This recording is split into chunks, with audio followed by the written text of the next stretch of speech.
wabarakatuh.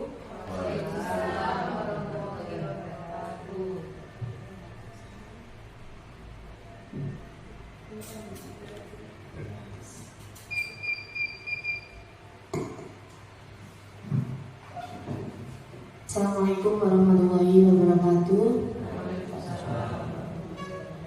Yang terhormat Ibu Kepala SDN Negeri Gedung Melati, yang saya hormati dan saya banggakan teman-teman guru beserta staf SD Negeri Gedung Melati.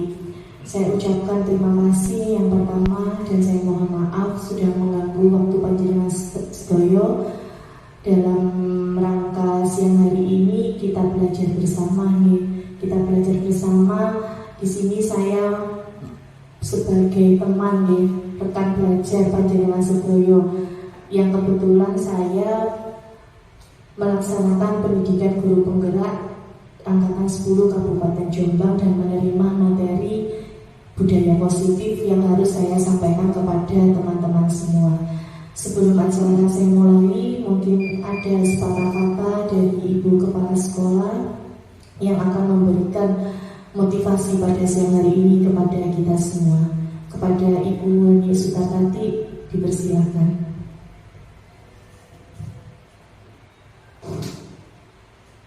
Dan ngomong Bu Ayu mau ngomong wakil alim berkas memang. Bismillahirrahmanirrahim. Assalamualaikum warahmatullahi wabarakatuh. Waalaikumsalam. Bismillah, alhamdulillah, la haula wala quwwata illa billah, ma ba'du. Yang saya hormati Bapak Ibu Dewan Guru SDN Gedung Melati yang hari ini berbahagia. Syukur kehadirat Allah SWT yang telah mana siang hari ini selalu memberi kita kesehatan, perlindungan, sehingga pada siang hari ini kita bisa berkumpul di sini ruangan dalam keadaan sehat. Dua kalinya salawat serta salam selalu kita limpahkan pada junjungan kita Rasulullah Muhammad SAW yang telah memberi suri tauladan kepada kita semua, yaitu beberapa ajaran agama Islam. Terima kasih saya ucapkan sudah hadir di sini, memenuhi undangan kami, memenuhi undangan dari Bu Siska untuk pemberian materi pada pagi hari ini, yaitu tentang diseminasi budaya positif. Opo iku? Nanti bisa disampaikan Bu Siska dan nanti ada tanya jawab, nanti akan dijawab sama Bu Siska, selalu guru JGB di angkatan 10.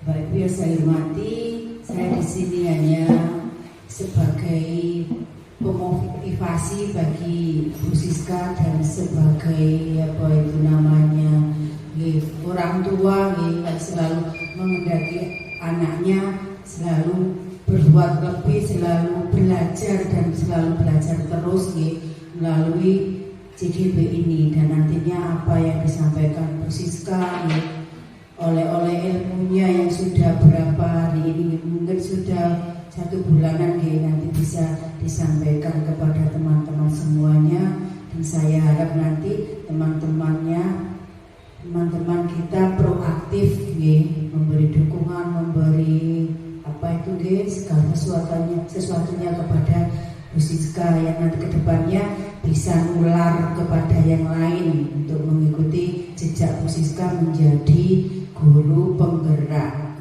angkatan selanjutnya.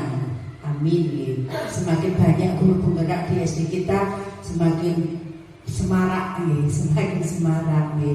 Ilmu-ilmu baru, ilmu tentang kurikulum merdeka dan sebagainya. Kalau Bisa jadi semangat kita. Jadi jangan takut sebelum bergerak. Selanjutnya, biar tidak terlalu siang, di sini saya ingin speaking sebentar agar tidak langsung ke materi. Cluenya itu adalah nama bulan dalam 1 tahun. Cluenya nama bulan dalam 1 tahun.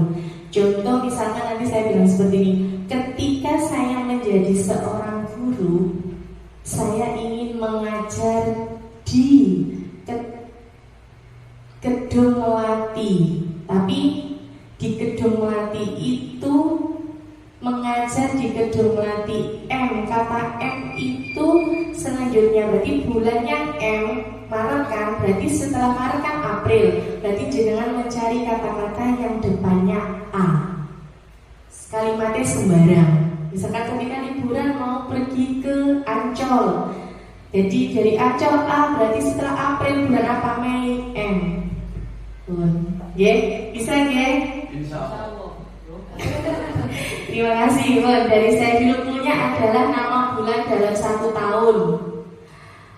Sekarang saya dulu yang pertama.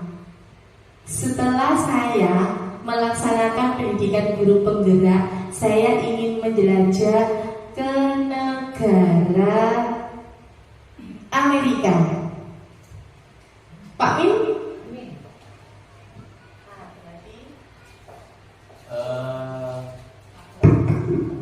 Amerika atau Meksiko? Amerika, April, and Mei, Meksiko. Meksiko. Pak Min ke siapa? Ke Bu Anis.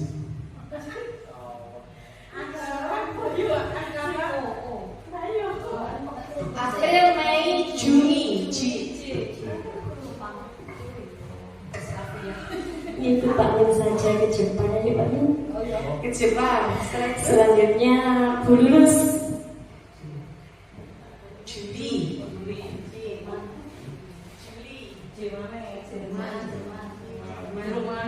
Jerman. Terima kasih. Untuk materi ya, di sini saya akan menjelaskan tentang menumbuhkan budaya positif di kelas dan di sekolah, di mana budaya positif itu sekarang sangat-sangat diperlukan di sekolah kita, di semua sekolah. Saya belajar juga tidak luput dari hasil saya Bu Sasi dan pengajar praktik saya Bu Asria. Capaian pembelajaran pada siang hari ini yaitu memahami konsep budaya positif yang di dalamnya terdapat konsep perubahan paradigma, stimulus respon, dan teori kontrol. 3 teori motivasi perilaku manusia, motivasi internal dan eksternal, keyakinan kelas, hukuman dan penghargaan, 5 kebutuhan dasar manusia, 5 posisi kontrol guru, dan segitiga restitusi. Tujuan capaian belajar yang kedua yaitu menerapkan strategi disiplin positif yang memerdekakan anak untuk menciptakan ekosistem sekolah aman dan berpihak pada murid. Sebelum saya masuk, apa itu disiplin, apa itu teori kontrol, apa itu kebutuhan manusia. Nah, saya ada pertanyaan formatif, hukuman. Nah, ini pasti yang sudah kita laksanakan setiap hari, pasti semuanya sudah masak. Hukuman apakah dapat mendisiplinkan anak? Siapa yang bisa menjawab?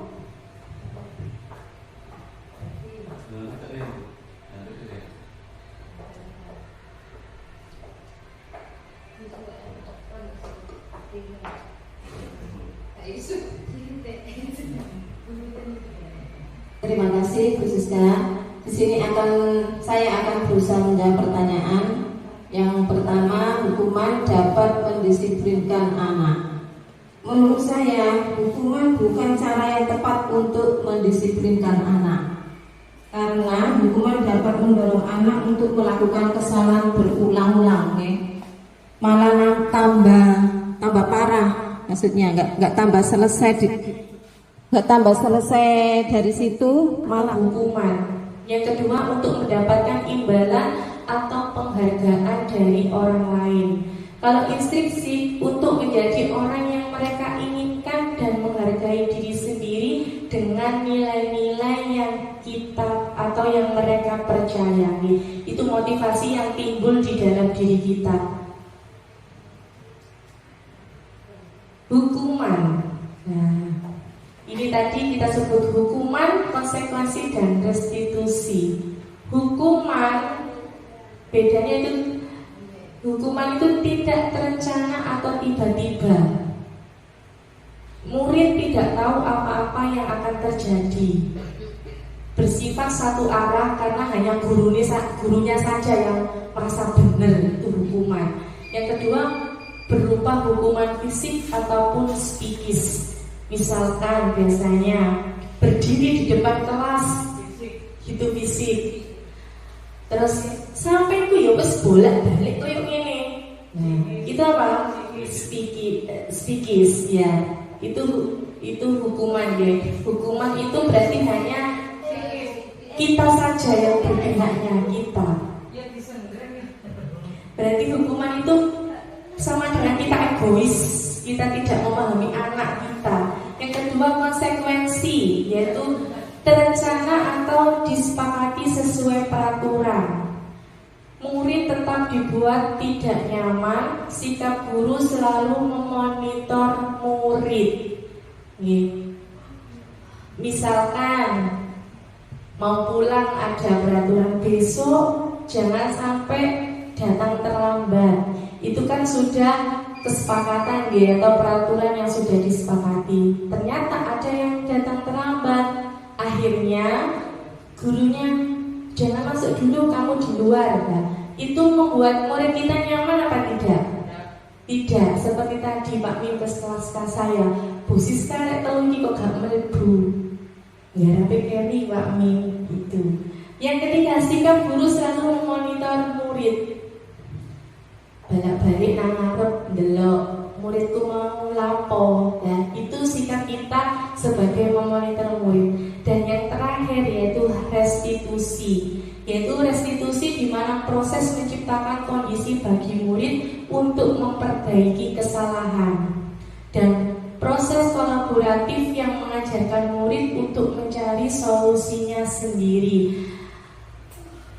Tapi kalau saya ke restitusi itu memang cara yang paling efektif ya. Tapi kalau kita lihat dari keadaan murid kita sekarang, bagaimana restitusi itu dijalankan?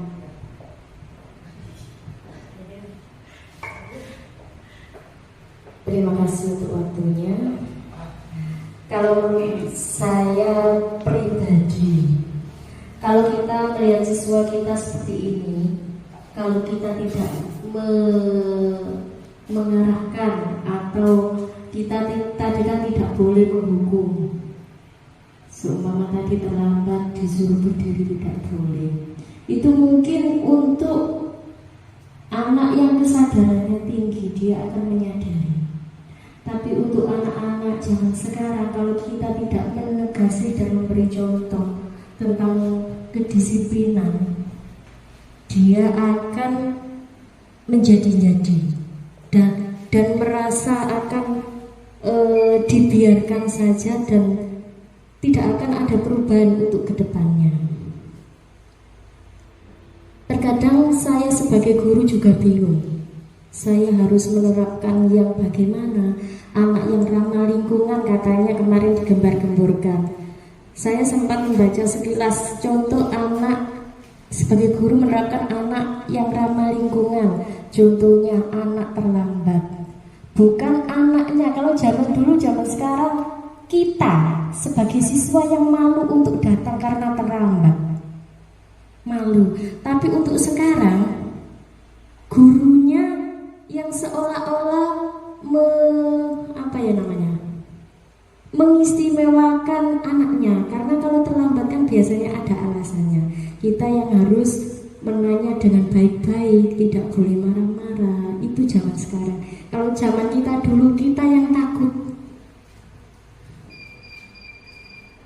Kadang kebimbangan kita sebagai guru itu di situ. Harus seperti apa kita sekarang? Itu menurut saya juga perlu untuk dipecahkan. Terima kasih. Ada tambahan? Barangkali ada tambahan lagi unek-uneknya. Terima kasih. Kalau menurut saya sebagai guru serba salah sekarang. Mau gini salah, dibiarin tambah salah. Terus kita maunya misalnya ke restitusi. contoh anak yang paling nakal itu kan mesti ada tiap kelas. Lakoni itu mesti enten. Kalau misalnya kita terapkan di restitusi, kita sebagai guru itu tidak ada istilahnya itu pedoman. Kalau di SMP kan ada guru bimbingan konseling sendiri.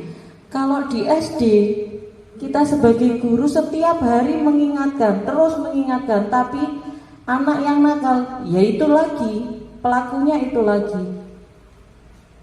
Jadi anak yang seperti itu, kalau menurut saya pribadi, hukuman yang saya pilih. Kalau saya, ya maaf, saya itu kan tipe-tipe orang yang pingin muridnya itu disiplin.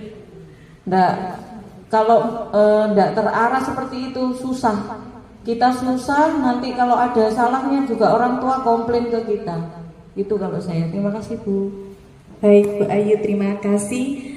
Baik teman-teman semuanya, saya juga kemarin waktu di situ tadi sudah nampak sih, stabilitas identitasnya sudah tampak.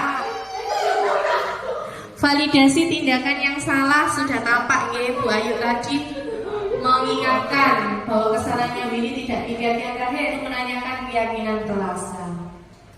Ini menstabilkan identitas, yaitu berdasarkan prinsip membuat kesalahan adalah bagian dari proses pembelajaran. Jadi guru itu bisa menyampaikan kalimat ini, berbuat salah itu wajar, tidak ada manusia yang sempurna, dan ibu juga pernah melakukan itu. Kalau validasi tindakan yang salah, yaitu berdasarkan prinsip setiap perilaku berupaya memenuhi suatu kebutuhan tertentu. Kayak itu tadi, Willy tidak piket, dia buru-buru ke warung karena lapar. Kalimatnya bisa mulai kalimat ini, kamu pasti punya alasan mengapa melakukan hal itu. Padahal kamu bisa melakukan yang lebih buruk dari ini ya. Nah itu, tapi kan ini tuh mengarah ke situ tapi pelan. Terakhir, kamu melakukannya karena mempertahankan sesuatu yang penting bagimu, yaitu mempertahankan bahwa dia itu sangat lapar. Akhirnya dia melakukan kesalahan. Dan selanjutnya yaitu menanyakan keyakinan.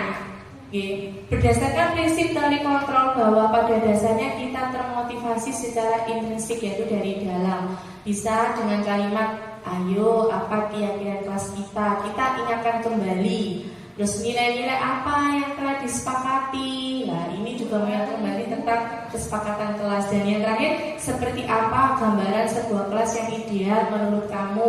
Ini tuh bisa digunakan secara kondisional ya. Misalkan kalau murid kita rame di dalam kelas, nah itu bisa kita menanyakan keyakinan kelas dengan kalimat seperti ini. Nah ini sudah sampai penutup. Dalam belajar hari ini, nah kita dalam menerapkan program disiplin positif, hendaknya guru memiliki standar kepribadian profesional dan sosial yang baik, di mana guru mampu merefleksi dirinya dalam posisi kontrol saat ini. Ya, tadi kita sudah mengenal 5 posisi kontrol. Bagaimana perjalanan dirinya sebagai among yang menuntun murid-muridnya menjadi insan yang mandiri, merdeka, dan bertanggung jawab. Itu standar nasional pendidikan. Mari kita semua belajar bersama ya, karena saya juga masih belajar, masih noto awak dalam pendidikan CGP ini. Dan besok kita akan bertemu lagi dalam belajar selanjutnya. Terima kasih.